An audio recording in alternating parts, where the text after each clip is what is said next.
Mu and Devil collapsed. Mariwa lies in ruins. But now comes the hardest question. What happens after the final war? For 800 years, the world was shaped by lies, slavery, and illusion. Now that the world government has been destroyed, who will rebuild the world? And more importantly, will the world even survive peace? The fall of the system first, let's understand what fell. The world government, built on 20 kingdoms, now exposed as a front for one ruler. Imu, the celestial dragons, symbols of divine entitlement, now publicly disgraced. The Marines, fractured by corruption, defectors, and the exposure of war crimes. The Cipher Pole and Gorose, either dead or scattered. What this means, the central global system of power has been decapitated. There is no navy protecting trade. There is no central court enforcing justice. There is only chaos and opportunity. Who rises in their place? The vacuum left by the fall of Mariwa will pull in new leaders, but not everyone will agree. Here are the 5 major powers that could rise. 1. Monkey D. Dragon and the Revolutionary Army Dragon has waited decades for this moment. With the system collapsed, he could form the World Republic based on liberation and unity, but would the world accept another ruler? Or would they fear trading one tyrant for another? 2. Pirate Alliance under Luffy will refuse to rule, but the world may rally around him anyway. Elbaf, Zoo, Fishman, Wano, and others could form the Sun Alliance. A decentralized but united coalition symbol, the Sun Flag, honoring Joy Boy's dream. 3. The return of the ancient kingdom. What if the original kingdom Joy Boy came from still exists in hiding? It may resurface now and declare itself the rightful guardian of the New Age potential conflict. Old world ideals versus New Age freedom. 4. Blackbeard's shadow government. If Blackbeard survives, he may rule through fear, positioning himself as a protector, a false god in the Devil King's absence. 5.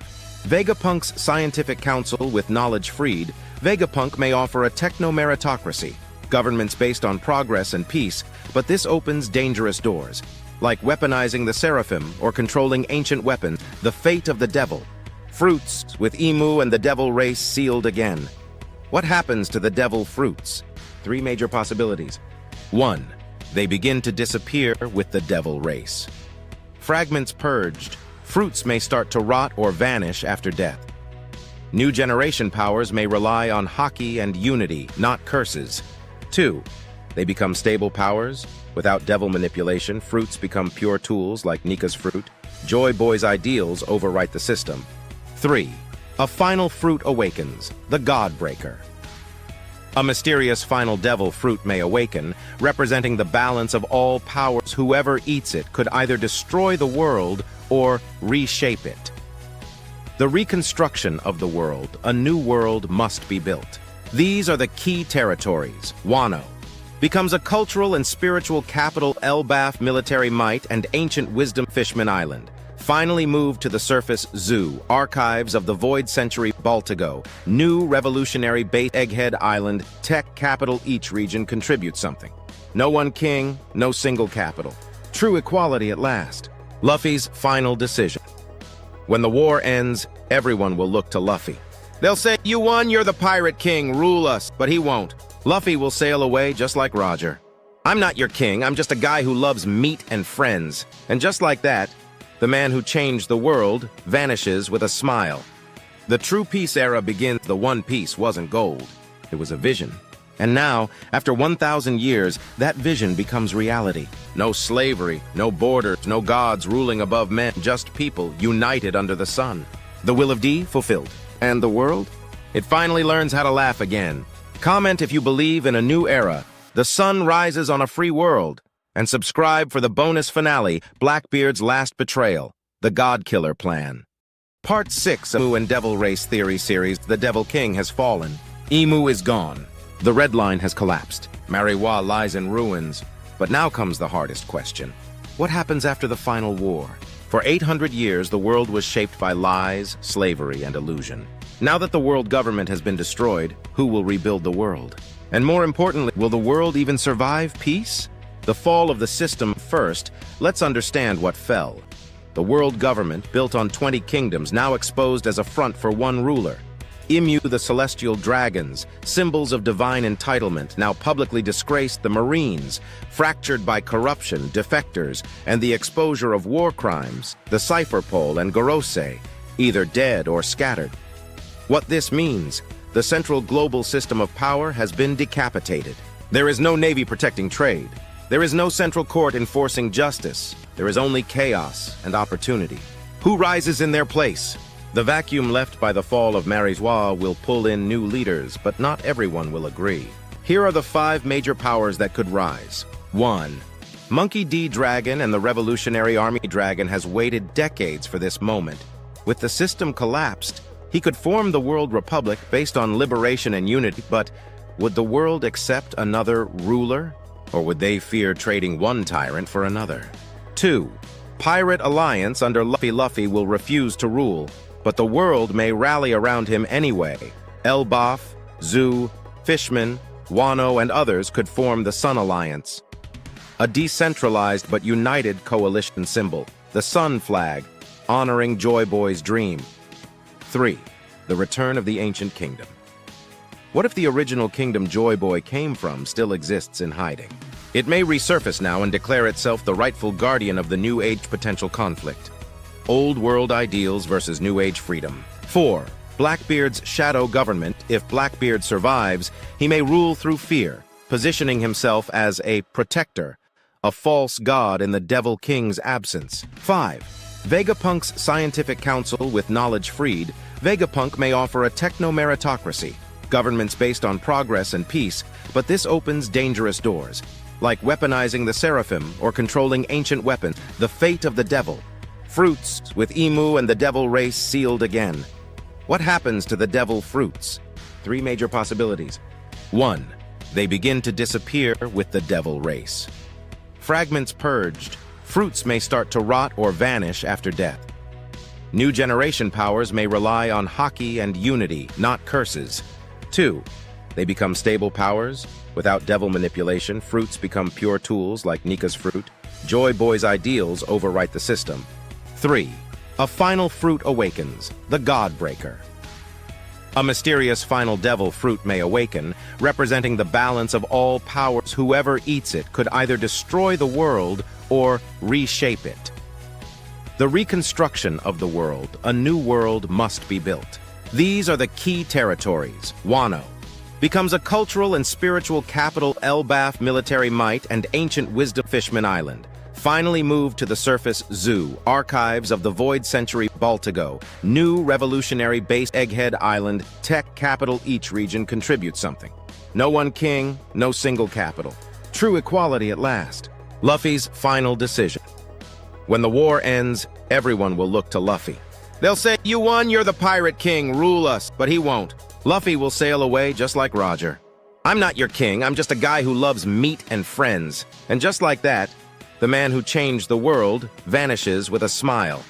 The true peace era begins. The One Piece wasn't gold. It was a vision. And now, after 1,000 years, that vision becomes reality. No slavery, no borders, no gods ruling above men, just people united under the sun. The will of D fulfilled. And the world? It finally learns how to laugh again. Comment if you believe in a new era. The sun rises on a free world. And subscribe for the bonus finale, Blackbeard's last betrayal, the God Killer plan. What if I told you, devil fruits aren't magical powers? They're corpses, they're souls, they're fragments of a forgotten race, sealed across the world like cursed relics. And every time someone eats one, they awaken a piece of the devil. The flame fruit, a Lunarian's dying breath. The Yami no Mi, a broken shard of the original darkness. Even the Hito no Mi model Nika is not a fruit of joy, it's a divine countermeasure.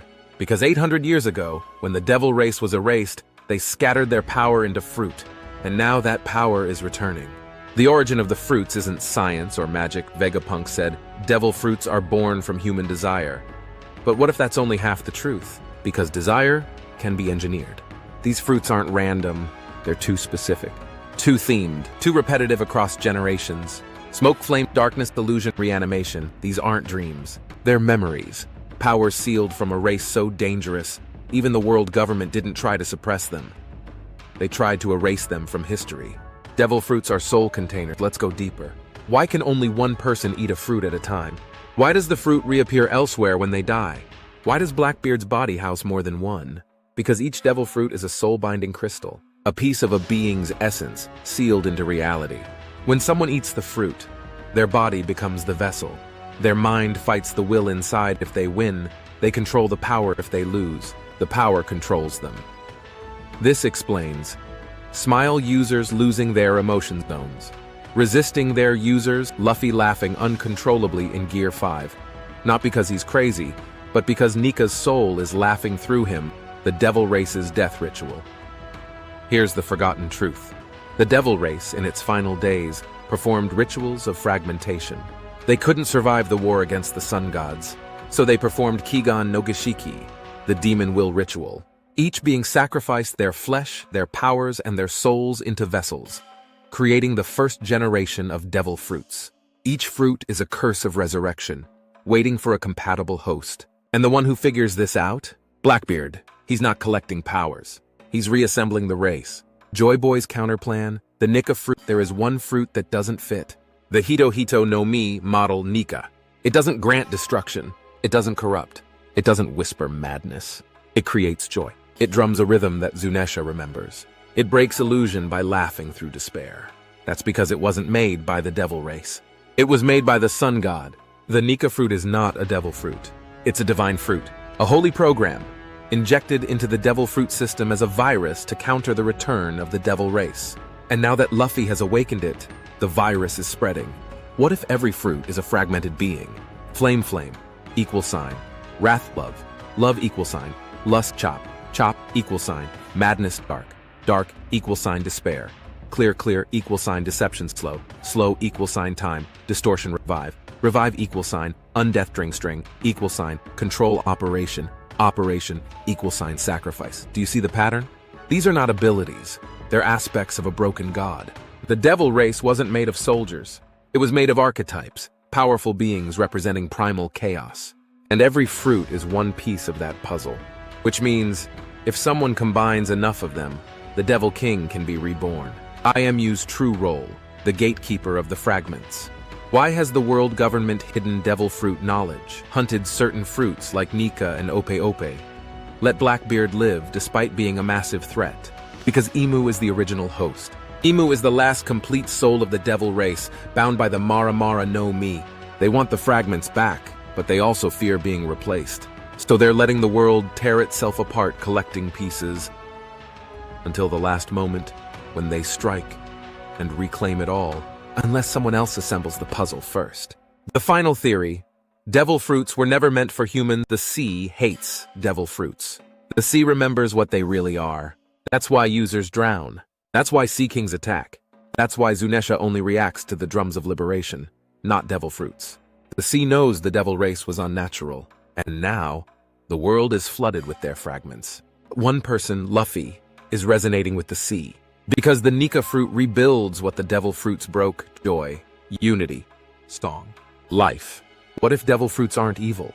What if they're just misunderstood remnants of a destroyed people?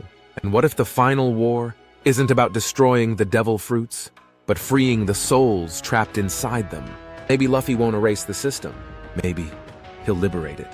Because Joy Boy never wanted revenge. He wanted healing. And the One Piece might be the song that frees every soul. Drop a comment if you believe devil fruits are souls. The truth is out. And hit subscribe for part 3. Doflamingo's Forbidden Knowledge, the God-making ritual. What if I told you that Imu's death won't be by Luffy's hands? What if I told you that the key to Imu's destruction lies in the two most dangerous underworld players Oda has ever written, Trafalgar Law and Don Quixote Doflamingo? What if I told you that the national treasure of Mary Joieuse isn't just a weapon, but the secret that makes Imu unkillable? And that Law's forbidden Oppo powers are the only thing capable of ending Imu's reign of 800 years? This is the final betrayal that will shatter the world government. Imu has ruled for 800 years. Immortal, untouchable, hidden behind shadows, puppeteering the celestial dragons and the 5 elders. But how? Is it through his own power? A mythical fruit? A ritual? The answer lies in 2 things: the Ope Ope no Mi Immortality Surgery, and the National Treasure of Mary Joise. The Ope Ope no Mi is the only known devil fruit with the ability to perform the Perpetual Youth Surgery, granting immortality to a target at the cost of the user's life. But what if I told you that this operation has already been performed once, on Emu? Hundreds of years ago, one of the first Opa Ope users was captured by the 20 kings. Under coercion, they forced the user to perform the immortality surgery on Emu himself, allowing him to reign across centuries. This is why the Ope Ope no Mi was hunted for generations, because it holds the key to the world government's power structure. Doflamingo once said, "If I reveal the truth of the national treasure of Mary Joise, the world itself would crumble." Many theorized it was Uranus, an ancient weapon, or even a clone chamber. But what if the national treasure is far worse? Not just a weapon, but a perpetual life support system. The treasure is a fusion of ancient technology, bloodline manipulation, eternal organ preservation.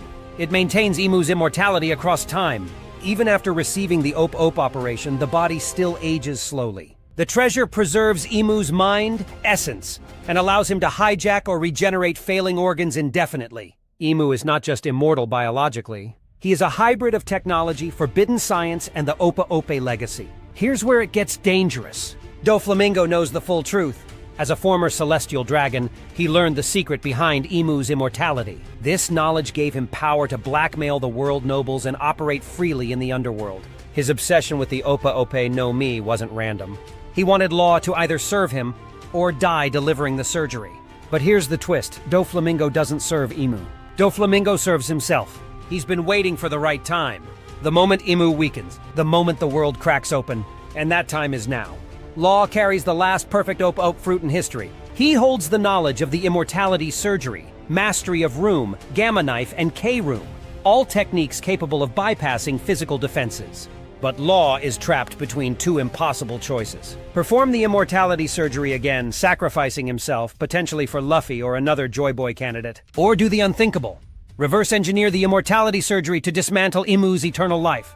What Oda has been foreshadowing since Punk Hazard is that Law's true final operation will be not to grant life, but to end an unnatural one. As the final war ignites, Doflamingo escapes from Impel Down. He offers Law a deal.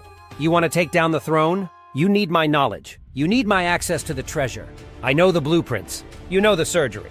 This is where Law and Doflamingo, two enemies bound by Corazon's death, form a final unholy alliance. Together, they infiltrate Mary Joise's core chambers during the world's collapse. Doflamingo reveals the location of Emu's core body, the mechanism linking the national treasure's life support, and the truth behind the 20 Kings Pact with the first Ope Ope user. Law creates his final room, larger than any before, slicing reality itself around Emu's hidden sanctum. As Emu unleashes apocalyptic powers, controlling the elders, ancient weapons, even celestial bodies, Law performs the forbidden Operation Reversal, Perpetual Rejection Surgery, a technique that forcibly separates the immortal essence from Emu's vessel. Emu begins to decay, centuries of stolen life collapsing in seconds. As Emu disintegrates, his final words echo, "You've broken the cycle, but you have no idea what you've awakened." Because Emu's death doesn't only dismantle his reign, it destabilizes the entire bloodline system of the Celestial Dragons, whose existence was tethered to Emu's core link. As Emu dies, Mary Joise itself begins collapsing. The national treasure implodes, creating a gravitational vacuum that threatens to swallow the Red Line. The world physically begins breaking apart, forcing Luffy, the Straw Hats, the Revolutionaries, and the remaining forces to escape the crumbling throne world. While Luffy defeats the physical armies and opposes the god powers, it's Law and Doflamingo who deliver the killing blow to the system. Law fulfills Corazon's wish to break the curse of the Ope Ope fruit. Doflamingo burns the world he once ruled from the shadows. Both vanish in the final collapse. One by sacrifice, one by vanishing into the abyss. The world resets. In the new world that rises after Emu's death, the national treasure is gone. The celestial dragons fall. Joy Boy's legacy is reborn. The D-Clan's true purpose is revealed. The Ope Ope no Mi finally disappears forever, and the legend spreads. Two devils who once walked in darkness brought light to the final dawn. The final death of Emu won't come from freedom. It will come from knowledge. From those who understood how the world was built, and how to unmake it. Law, Doflamingo, the national treasure. The Ope legacy, the key to ending 800 years of tyranny, lies not in battle, but in surgery. This is the final betrayal that will rewrite One Piece history forever. Subscribe if you're ready for the final betrayal. Comment "Remove the throne" if you're ready for Law and Doflamingo to rewrite the end of the world. Doflamingo's forbidden knowledge. The secret key to Emu and the return of the devil. Race Doflamingo isn't just a villain. He's the only man who knew too much and survived. He knew the truth about Mariejois, the world government, the Ope no Mi, and something he called the national treasure of Mariejois. He said if the world knew about it, everything would collapse. But what was it? In this final chapter of our Devil Race trilogy, we reveal the true nature of that treasure, and how Doflamingo was a failed kingmaker, a man who tried to revive the Devil King, Emu. Who is Doflamingo, really? Don Quixote Doflamingo is not just a warlord, not just a celestial dragon dropout, not just a sadistic underworld broker. He was something more dangerous, a blackmailer of the world nobles. Born as a celestial dragon, he saw Mariejois from the inside. He saw the throne, he saw the darkness, and most terrifying of all, he saw what sits below, the national treasure of Mariejois. Chapter 761, Doflamingo says, "There's a treasure in Mariejois. If the world knew about it, it would shake it to its core." And then he adds, "With that treasure and the Ope no Mi, I could have ruled the world." He wasn't bluffing. This wasn't about money, or weapons, or even the throne. This was about reviving a god, a devil god. Scene 4. The national treasure is a piece of The national treasure is not an object. It's not a fruit. It's not even a weapon. It's a soul core, the heart or brain of the first Devil King sealed beneath Mariejois. Remember part 2? We explained how devil fruits are created from soul rituals. Ancient beings bound their essence into fruits to pass on powers. But one devil, the greatest of all, refused to fragment. The world government did the only thing they could.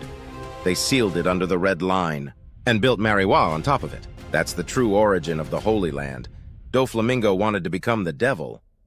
King's host, Doffy didn't want to just rule as a pirate king. He wanted to become a living god. He knew the national treasure was a soul container. The Ope no Mi could perform the perpetual youth operation. Immortality plus soul transfer equals sign rebirth of the Devil King. This is the exact setup for Emu's return. Doffy wanted Law's fruit not to help Law, but to use Law's body or his own, and become the avatar of darkness. A reincarnated Mara, the Devil King of desire and control. The Ope no Mi is a devil race artifact. The Ope no Mi is a devil race artifact. Why is surgical soul transfers and eternal life? Because it's not a medical fruit. It's a ritual fruit, a sacrifice tool created by the devil race. The world government covets it not because they fear immortality, but because it's the only way to revive Emu in full form. That's why Law's fruit was kept secret. That's why Doffy wanted it. That's why everyone was afraid of Doflamingo. He was this close to becoming king of the world. Who stopped Doflamingo? Ironically, it wasn't the world government. It was Law and Corazon. Corazon sacrificed himself to prevent the ritual from ever happening.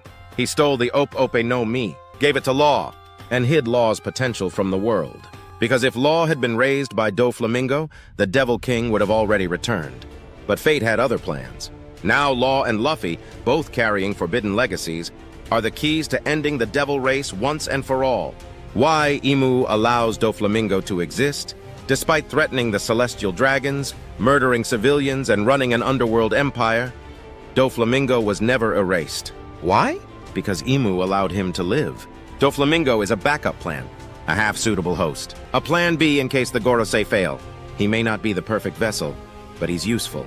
And now that he's imprisoned and impelled down, he may be visited again by Blackbeard, Emu, or the next devil host. Doflamingo's true connection to the D-Clan. Doflamingo hates the D-Clan, but he's obsessed with them. Why?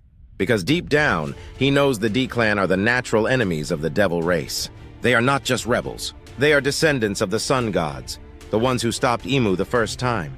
That's why Emu targets anyone with the D. That's why Joy Boy carried the D. That's why Luffy, Law, and Blackbeard are caught in the same cosmic game. Doflamingo wanted to become a god. The D-Clan are the only ones who can slay one. Is Doflamingo still important? Absolutely.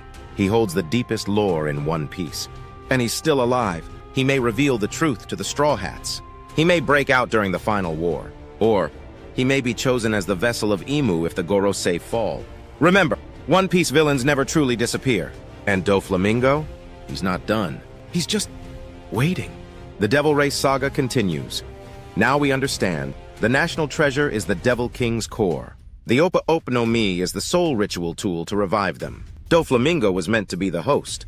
The final war may include a battle between Luffy, Law, Blackbeard, D-Clan versus Doflamingo, Imu, and the Five Elders Devil Race. This isn't just pirate versus marine. It's heaven versus hell. Drop a comment if you believe the Devil King will return, but so will Joy Boy. And hit subscribe for the most forbidden One Piece truths on the internet.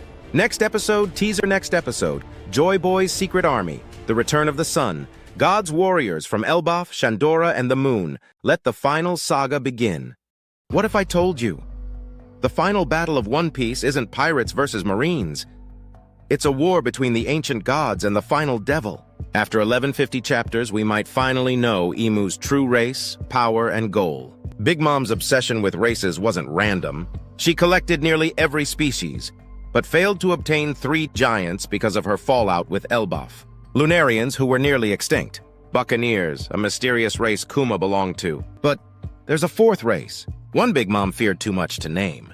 A race so dangerous even the world government erased it from history. A race so powerful it birthed devil fruits, and the last of them is Imu. Imu is not a celestial dragon. Imu is not a human. Imu is the last of the devil race, the ancient beings who challenged the heavens long before the Void Century. These were not demons from folklore. They were real, and they almost won. But they were erased, not imprisoned. Erased from memory, from records, from the flow of time itself. And the only reason we even feel their presence today? Devil fruits. Let's break it down. Big Mom's collection dream wasn't just vanity. It was an instinctual hunger to rebuild something. The old world she subconsciously remembered, a time before the purge. She knew of a 4th race, never spoken aloud, never acknowledged. She had fragments of them in her territory. Strange beings, odd fruits, unnatural creatures. But the full race? Gone. Vanished. Except for one, you. Look closely at Imu's design. Eyes hidden in shadow tall. Lean figure resembling no other known race. A calm, almost godlike demeanor. Can order the erasure of an entire island, Lulusia, like it's removing dust from a table. And more importantly, the 5 elders bow to Imu. They're literal demonic beings now, transformed into ancient godlike creatures with mythical zone powers. Yet they still kneel before Imu. Why? Because Imu is not like them. Imu is their creator, their master, their devil king. Which brings us to the Mara Mara no Mi, the devil fruit I believe Imu possesses. Not just any fruit. A mythical zone, based on the demon god Mara, the being who tempted even the Buddha, lord of illusion, fear, death, and desire. Abilities of the Mara Mara no Mi? Erasure of presence, erase names, people, memories, even entire islands from reality. Control of desires, implant illusions, false dreams, or corrupt ambitions into even the strongest minds. Shadow resurrection, revive ancient kings or enemies as shadow wraiths. Immortality via samsara. User exists in a karmic loop, never dying, simply reappearing through time. It would explain why Imu is still alive after 800+ years. How Imu can watch every kingdom from the shadows. How the 5 elders are still under their control. Why devil fruits are so varied. They're pieces of this race's former glory, scattered powers harvested from the corpses or rituals of ancient beings. Now pause for a second. What if devil fruits aren't natural at all? They're not magical. They're not scientific. They're not Vegapunk's invention. They're fragments of the devil race. Each fruit, a stolen or sealed ability from an ancient being. The Flame fruit could be the last fire breath of a dying Lunarian. The Yami Yami no Mi is a twisted, weaker echo of the true darkness Imu commands. Even the Hito Hito no Mi model, Nika, is not a normal fruit. It's a divine countermeasure, a sun god's creation to oppose the devil race. Now think about Blackbeard. He's trying to collect powers, darkness, quake, maybe more soon. Could he be trying to revive the devil race by collecting enough of their fragments? And could Imu be trying to stop him, not to protect the world, but to keep the power for themselves? The world government might be fighting not to protect peace, but to stop the return of the ancient devil realm. Let's go deeper. Chapter 1150 showed some strange clues. A shattered poneglyph covered in darkness, a giant eye, watching from above, the Gorosei whispering, "It begins again." They weren't talking about Luffy. They weren't talking about Joy Boy. They were talking about Imu's reawakening. Because just like Joy Boy reincarnates into Nika, Imu must also cycle back as Mara again and again. And this is their final incarnation. The final war isn't going to be Marine versus Pirate. It will be Nika versus Mare Luffy versus Emu Sun versus Shadow Liberation versus Illusion. Joy Boy was never just a rebel. He was the first sun god, created to seal the devil race and free the world from illusion. But he failed. He was betrayed, maybe by the D-Clan themselves, and the world was reshaped into a lie. Now Luffy carries his will, his smile, his freedom. And Imu? Imu carries the original sin. The final battle won't just be physical. It will be spiritual. Imu may try to tempt Luffy, break him mentally, rewrite the reality around him, using the Mara Mara no Mai. And Luffy's Gear 5, the power to laugh in the face of death, fate, and despair, may be the only power that can counter it. So now I ask you, what if Imu isn't a villain? What if they're the last survivor of a genocide, trying to reclaim the fragments of their broken race? And what if devil fruits aren't evil, they're just misunderstood? Is Joy Boy really the hero? Or just another side in an endless cosmic war? This changes everything, and it's only going to get crazier. If you want the next video to cover the secret war between Nika and the Devil Race, drop a comment. The Devil Race must rise, and hit subscribe for more forbidden One Piece truths. We're going beyond the manga, beyond the anime. We're entering the realm of the forgotten gods and the final devil. Final strategic theory before the war. Joy Boy didn't just lose. He planned for his loss. He knew he might fail to bring the world together. So he left behind a multi-layered contingency plan that spanned the Sea Kings, the ancient weapons, the Noah, the Poneglyph network, the D-Clan, and even the future Pirate King. This wasn't just about waiting, it was a divine fail-safe protocol across generations. Joy Boy encoded liberation into the very fabric of the world, and now every piece is awakening. Joy Boy knew he would fail. The letter at Fishman Island confirms it. Joy Boy made a promise and could not fulfill it. But what if that failure wasn't a defeat? What if it was the trigger for the real plan? Joy Boy wasn't just a liberator, he was a strategist. He scattered countermeasures all over the world. Every island, every race, every poneglyph carried a piece of the contingency. He believed that one day, someone with his will would appear. And that person would reactivate everything. The Sea Kings, memory bearers of Joy Boy. The Sea Kings are not mindless beasts. They are intelligent, ancient guardians, psychically connected to Joy Boy's promise. Only they can pull Noah. Only they sensed Shirahoshi's awakening. Only they reacted to Luffy's heartbeat and Zunisha's tears. They say, soon, someone will speak to us again. This means Joy Boy entrusted his final words to them. They were programmed to awaken when Poseidon was reborn. They are witnesses to the original fall. And now, the rise. Noah, the ark that never sailed. The Noah Ark is not just a ship.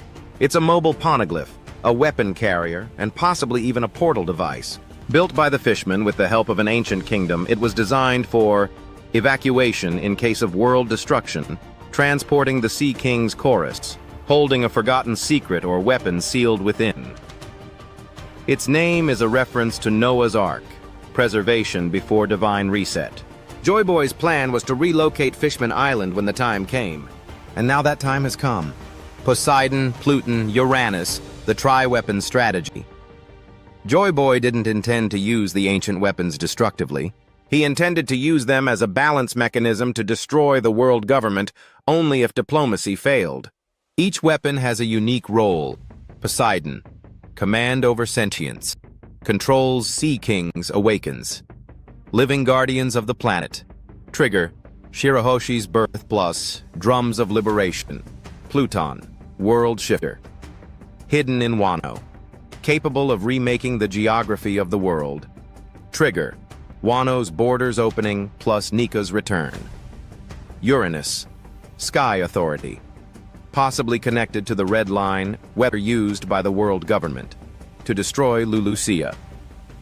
Joy Boy's plan may be to reclaim or override it with the song. These weapons were encoded into different races for protection, a failsafe of diversity. Fishman Island, the promised destination. Fishman Island is literally underneath the Red Line, under the world government's heel. And yet, it has a poneglyph that guards the Noah it holds Poseidon. This isn't coincidence. Joy Boy chose it as the point of return, the signal that his plan has begun. His failed apology wasn't just regret, it was a prophecy. And Luffy is fulfilling it. He punched a celestial dragon, he made a blood bond with the princess, and he made the Sea King stir. The promised time is now. The D-Clan as the activators. The D-Clan were not just enemies of the gods, they were coded activators chosen by Joy Boy. Each D inherited a fragment of his will. Different roles, different times. Gold D, Roger. The Herald Monkey. D, Dragon. The Rebel Marshal. D, Teach. The Chaos Trafalgar. D. Water Law. The Balancer Monkey. D. Luffy. The One Who Laughs. They are not one lineage, they are a fail-safe network. Each D appears at a turning point. When Luffy reaches Laugh Tale and all three ancient weapons align, the D protocol activates, and the world resets, not in destruction but in liberation. The final chain reaction. Here's how it plays out, step by step. Luffy awakens Nika mode and beats Emu, or survives long enough to trigger the music. Robin reads the final glyphs, understanding Joy Boy's strategic plan. Brook plays the Laugh Tale song, unlocking the Soul Seal. Joy Boy's soul returns, merging with Luffy Shirahoshi commands Sea Kings to pull. The Noah Pluton is awakened from Wano, breaking the Red Line. Uranus is overridden, clearing the skies. Fishman Island rises to the surface as promised. Noah opens to reveal the truth, weapon, or survivors of the ancient kingdom. The world sings together, completing the song of liberation. Ending. Joy Boy's promise was a trigger, not a failure. Joy Boy wasn't defeated. He was delayed. Everything he did, every weapon left behind, every prophecy, every song, was a trapdoor plan. He left keys all over the world, because he believed someone would unite them. And now Luffy has. The promise is fulfilled. The song is sung. And the world, finally free from illusion, is reborn under the red sun of truth. Comment below. Joy Boy's plan worked. And subscribe for the final map. You thought Luffy was alone? You thought Joy Boy's return was just about a single pirate? Wrong. The final war isn't just one man versus the world. It's the resurrection of the sun god's ancient army, warriors scattered across continents, islands, and even the moon. Giants, sky tribes, Shandians, Birkins, Lunarians, Mink, Samurai, Fishmen, the D-Clan. They were once united under Joy Boy's banner. And in One Piece's final saga, they are awakening again. 1,000 years ago, before the Void Century, there wasn't peace. There wasn't freedom. There was a war between gods. On one side, Emu, the devil race, and the 20 treacherous kingdoms. On the other, Joy Boy, the original D, and the warriors of light. This wasn't about treasure or thrones. It was about liberating the world from illusion and slavery. And Joy Boy didn't fight alone. He led an alliance, a sun army, formed from the giants of Elbaf, wielding the rage of the fallen gods, the Shandians, protectors of the ancient poneglyphs, the Sky People, who descended from a lost civilization on the moon, the Fishmen and Merfolk, cursed to the sea, the Mink tribe, keepers of the primal electro, the Samurai of Wano, who sealed the path to the final truth. Each one carried a fragment of the ancient knowledge, and each one lost something in the Great War. But Joy Boy made them a promise. The sun will rise again, and so will you. Elbaf has remained silent for over 1,000 chapters, but its time is coming. The giants are more than muscle-bound warriors. They are descendants of the divine, once rivaling the gods themselves in power. In Norse mythology, Elbaf-style giants, like Surtur or Jotun, were fated to burn the old gods in Ragnarok. And in One Piece, they may hold the flame of the sun god's vengeance. Oimo and Kashi, Dory and Brogy, Prince Loki. They will not bow to the world government, Because long ago, Elbaf was betrayed, forced into isolation after siding with Joy Boy. But now, as Shanks and Luffy converge on Elbaf, the giant army of the sun may finally return. Long before Skypiea became a floating paradise, it was a battleground. The Shandians are the ancient protectors of the poneglyphs, the voices of the Void Century. They were exiled, hunted, and nearly wiped out. But they still remember. The giant golden bell of Shandora is a sun relic, a beacon for Joy Boy's return. When Luffy rang that bell at the end of Skypiea, he unknowingly awakened the Ancient Alliance. He proved he was the successor of Joy Boy. And now that Robin has read the glyphs, the Shandian prophecy has begun again. Now the most forgotten tribe may be the most powerful. The Moon People. In Enel's cover story, we learned something bizarre. That long ago, a technologically advanced race lived on the moon and migrated to the blue planet when their world collapsed. They split into the Skypieans, the Birkins, the Shandians. Each carried unique traits, wings, technology, and history. But what if the original sun god came from the moon?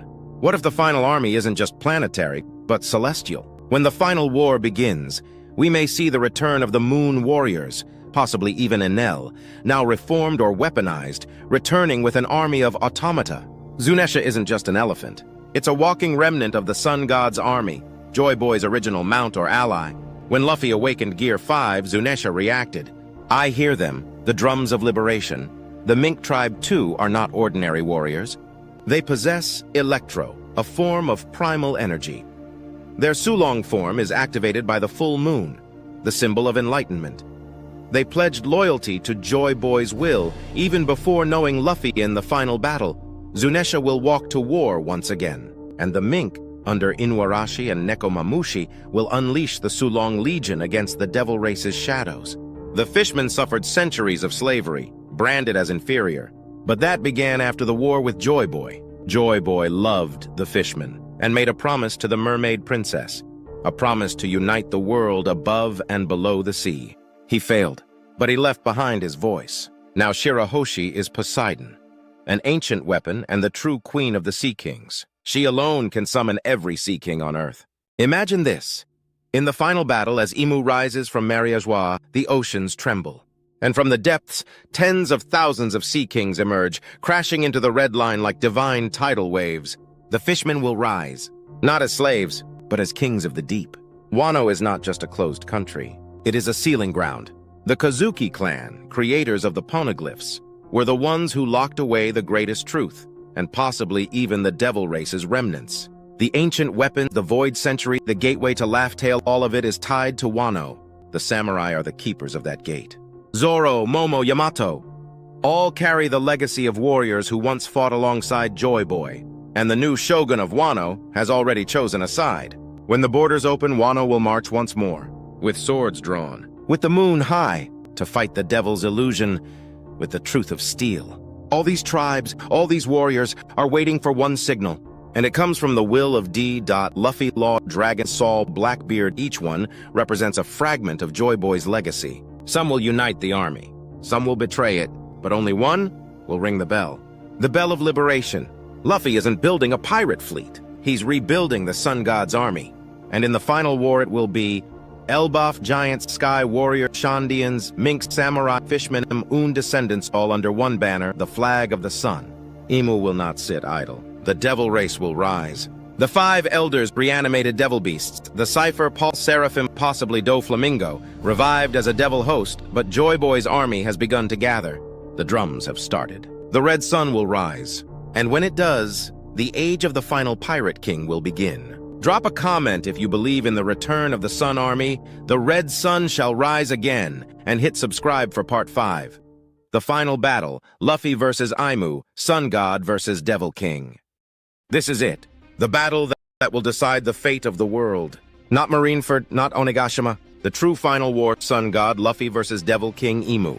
Freedom versus control, joy versus fear. The will of D versus the curse of the Devil Race. And it's going to end with one of them dying. But before we break it down, you need to know something shocking. Luffy hasn't fully awakened yet. Luffy isn't at full power yet. Gear 5 isn't the final form. It's only the first awakening of the Nika fruit. Right now, Luffy can turn imagination into reality, rubberize the world, create joy through combat, break logic with laughter. But that's just the surface. The real power of Nika is transcendence. The ability to become the embodiment of collective liberation, a god powered by the hopes of the people. In the final war, when the world cries out and hope dies, Luffy will go beyond Gear 5. Gear 6, the God form, Dai Nika mode. What is Gear 6? We predict it's called Dai Nika mode, Great Sun God form, a transformation where Luffy doesn't just fight for freedom, he becomes freedom. In this state, his body shines with sunfire, illuminating entire battlefields. His heartbeat becomes the echo of all people, not just the drums of liberation. He can hear the world's voice, guiding his fists to those who suffer. His punches bend concepts, not just physics. Luffy becomes a walking miracle, the final form of Joy Boy's will. Part 3, IMU's true form, the Devil King Unleashed. Now let's talk about the monster behind the curtain. Imu has remained hidden for over 800 years, but in the final war, the seal breaks. We predict Imu's transformation will be triggered by the defeat of the 5 elders, the reunification of the ancient weapons, the world discovering the Void Century. When Imu finally appears, they won't look human. They will look divine, horrific, ancient. Imu's final form is the Mara Mara no Mi Awakening, the mythical zone of the primordial devil god of illusion and desire. In this form, Imu can rewrite memories across the entire planet, trap Luffy in a world of despair and lies, create doppelgangers of fallen allies to torment him, fight using shadow flame and time-bending illusions, absorb negative energy and suffering as power. Imu is not just a villain. They are a walking nightmare, feeding on humanity's darkness. The final arena. Red Line collapse. The final battle won't happen in a city. It will happen on the ruins of Mariowa after the Red Line collapses. Imagine this. Poseidon, Shirahoshi, commands Sea Kings to smash into the Red Line. Uranus activates, tearing the skies. Pluton emerges from Wano, obliterating the land. Marijois falls. The empty throne shatters. And amidst the rubble, 2 gods stand, one burning with golden light, one cloaked in abyssal shadow. Luffy versus Imu, the final clash. Round 1, Mind Game. Imu begins the battle not with fists, but illusions. Luffy sees his crew dying. He hears his childhood self crying. The sky turns black. He begins to doubt himself, but then the sound begins. Doom, doom, doom, doom. The drums of liberation return. Luffy's eyes ignite, and he laughs. He grabs the illusion and rips it in half, turning the darkness into a balloon and popping it. Joy defeats illusion. Round 2. The War of Will. Imu and Luffy trade god-level attacks. Imu's shadow spears twist time and space. Luffy counters with rubberized reality, bouncing attacks into comets. Imu summons the memories of every fallen devil fruit user, making an army. Luffy calls upon Elbaf's giants, Zunisha, and Sea Kings. The entire world watches. The skies change color. The seas rage. It's not a battle anymore. It's liberation versus illusion made physical. In the final moments, Imu pierces Luffy through the chest. The battlefield goes silent, but Luffy grins. He hears one thing, the laughter of the world. From East Blue to Zoo to Skypiea, everyone is laughing even as they cry. Their voices flow into him. He rises. One punch. One blow. One liberation. Luffy punches straight through Imu's core, and the Devil King screams, not in pain but in fear. Because the one thing they can't control is joy. Imu crumbles. Their body turns to dust, their soul evaporating. The devil race sealed once more, not through death, but laughter. Luffy collapses too. But instead of dying, his body turns pure light for a moment, ascending like a sun. He wakes up, not as a god, not as a king, but as a man. And the world is free. So what is the One Piece truly? It's not gold. It's not weapons. It's the world's forgotten joy. Unity, freedom, truth. Roger laughed because he realized the treasure could only be claimed when everyone laughs together again. And now, with Imu gone, the D-Clan restored, and the tribes united, the world is whole. Luffy doesn't become king of the world. He becomes king of the people. If this finale moved you, drop a comment, joy will always win, and hit subscribe as we begin our next saga, The Aftermath. Arc, what happens after the final war? Does Luffy die? Who replaces the world government? What happens to the devil fruits? We'll cover it all, because One Piece is just beginning. What if I told you? Joy Boy was never supposed to lose. What if I told you that the 20 kings, the ancient weapons, and the world government were all the result of a single forbidden ritual, a dark experiment initiated by Imu, channeling godlike powers from a forgotten grimoire, the Shrion Code, turning mere kings into demigods. This is not just another Joy Boy versus Imu theory. This is a complete cosmic betrayal. The untold story of how Joy Boy's allies betrayed him, how Imu elevated his enemies into living gods, and how Shrion prophecy magic may hold the key to the entire final saga. Long before the Void Century, the world wasn't ruled by celestial dragons or world nobles. It was ruled by balance, a fragile union of all races. The Buccaneers, giants among men. The Lunarians, celestial warriors of fire. The Merfolk, sovereigns of the oceans. The Minks, storm warriors. The Sky People of Burka and Shandora. And yes, even the ancient robots created by the mysterious ancient civilization of technology. At the center stood Joy Boy, not a king but a unifier, a being who embodied Nika's power, the sun god who danced between fate and freedom. Joy Boy wasn't building an empire. He was building a world where no race was superior, a world where the light of the sun reached every island. But not everyone wanted equality. In secret, 20 kingdoms conspired. These kings were nothing but fragile mortals compared to the godlike strength of the Buccaneers, Lunarians, and giants. They knew they couldn't win through war, so they sought the forbidden path, divine enhancement.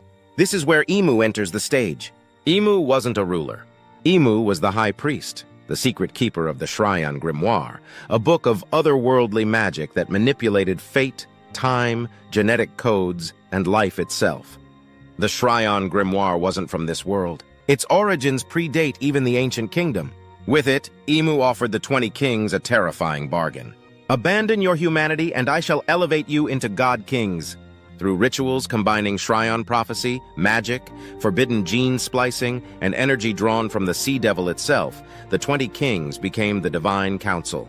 No longer mortal, now wielders of godlike abilities that could rival even Joy Boy. Using the Shrion Grimoire, Imu cracked the laws of nature itself. The devil fruits weren't natural. They were artificial manifestations of spiritual essence, extracted from the defeated gods of ancient times, condensed into living abilities. The Mera Mera no Mi was the condensed spark of the primordial flame god. The Hito Hito no Mi model Nika is the surviving will of the joyful sun god. The Yami Yami no Mi channels the essence of the chaos void. Each fruit represents a fragment of forgotten deities, long erased from history. The 20 kings were granted the first batch of true god fruits, prototypes more powerful than even the modern devil fruits. These god fruits rewired their bodies, minds, and souls, effectively making them immortal. One of the most terrifying creations was the Mera Mera no Mi prototype. Unlike the modern version used by Ace and Sabo, the original Mera was a counter-sun fruit, designed to directly oppose the Nika fruit. While Nika embodies freedom, laughter, and liberation, the original Mera represented absolute order through flame. It didn't burn chaotically. It burned like judgment, cleansing rebellion and freezing fate itself. The first wielder of the original Mera prototype was one of Imu's most loyal kings, known as the Pyrolord of Midgard, an ancient empire long erased. With this power, the Pyrolord could turn entire oceans into fields of glass, burning even the moisture from the air. Joy Boy's liberation army couldn't stop it. The true weapon, however, wasn't the god fruits. It was the Shrion prophecy magic. This ancient magic allowed Imu to rewrite bloodlines, create prophecies that became self-fulfilling, engineer betrayals by twisting the hearts of men, and anchor his own existence across time loops. The prophecy said, when the two suns rise, the old world shall collapse. To ensure his dominance, Imu engineered Joy Boy's most trusted lieutenants to turn on him, believing they were fulfilling destiny by betraying him. Thus, Joy Boy's liberation army fractured from within. Joy Boy was surrounded by 7 legendary commanders, one from each race. The Lunarian Fire Lord, the Giant Warlord, the Buccaneer Guardian, the Sky Shandorian Priestess, the Mink Stormcaller, the Merfolk King, the Ancient Engineer. Imu infiltrated them one by one using Shrion's blood spells. Only 3 remained loyal. The betrayal shattered Joy Boy's forces. The final betrayal came from his closest ally, the Ancient Engineer, who sabotaged the very weapon Joy Boy was building. The original Mother Robot, a cosmic machine meant to protect the planet. Its failure gave Imu the opening he needed. With his army broken, Joy Boy faced the 20 kings, now godlike beings, each with a different fruit power. The original Pyralord wielded the true Mera Mera no Mi. The Seabinder King wielded a water-controlling fruit, its power now sealed and lost. The Fate Weaver Queen manipulated probability itself. The Void King manipulated shadows similar to the Yami Yami no Mi. The Lifekeeper Monarch controlled life essence, like an ancient version of Law's Ope Ope no Mi. The Runecaller controlled ancient texts and spoken spells, much like Big Mom's soul homies, but far more ancient. The Steel Monarch, who had early prototype of the current metal fruits. Emu himself remained the master conductor of all, empowered by the Shrion Grimoire itself. Despite his Gear 5-like Nika powers, Joy Boy was overwhelmed. Joy Boy's final stand created the first Great Flood, drowning entire islands in a desperate attempt to prevent Emu from acquiring total planetary domination. But in the end, Joy Boy fell. His allies were wiped or captured. The few remaining loyalists became the secret founders of the ancient weapon programs, Pluton, Uranus, and Poseidon, designed as the last countermeasure for Joy Boy's return. The 20 kings established the world government and erased all records of this war. The Shrion Grimoire was sealed in Mary Joieuse beneath Emu's eternal throne. Emu didn't just win, he rewrote reality. Through Shrion's rituals, Emu exists outside time, resets prophecy whenever Joy Boy threatens to return, has been manipulating bloodlines to ensure balance never tips against him. The Void Century isn't just missing from history, it was erased from reality's fabric itself. But fate is no longer cooperating. With Luffy's awakening of the Hito Hito no Mi model Nika, the eternal recursion was broken. The drums of liberation aren't just hockey or sound, they are the counter-resonance to Shrion's prophecy spells. Every beat is a crack in Emu's control grid. Now ancient machines like Egghead's robot and Elbaf's Forgar awaken, recognizing the true will of Joy Boy. This is why Vegapunk said Joy Boy's return is inevitable. The remaining questions for the final saga: who still holds fragments of the Shrion Grimoire? Will the lost children of the Seven Pillars return to either help or betray again? What is the final evolution of Gear 5 when Luffy fully connects with the First Dawn's technology? Can the ancient mother robot be reactivated to challenge Emu's fortress directly? One thing is clear. Emu was not a god. Emu created gods. But the original sun god was never created. He was born. The greatest villain of One Piece may not be Emu alone, but the forbidden magic system he unlocked. Shrion prophecy magic is the virus inside the world. The only cure? Joy Boy's laughter. The final war won't just be pirates versus marines. It will be the full-scale purification of existence itself. Subscribe if you hear the drums of liberation rising. Comment break the code if you're ready for Shrion's secrets to be revealed. We're heading into the greatest war Oda has ever written.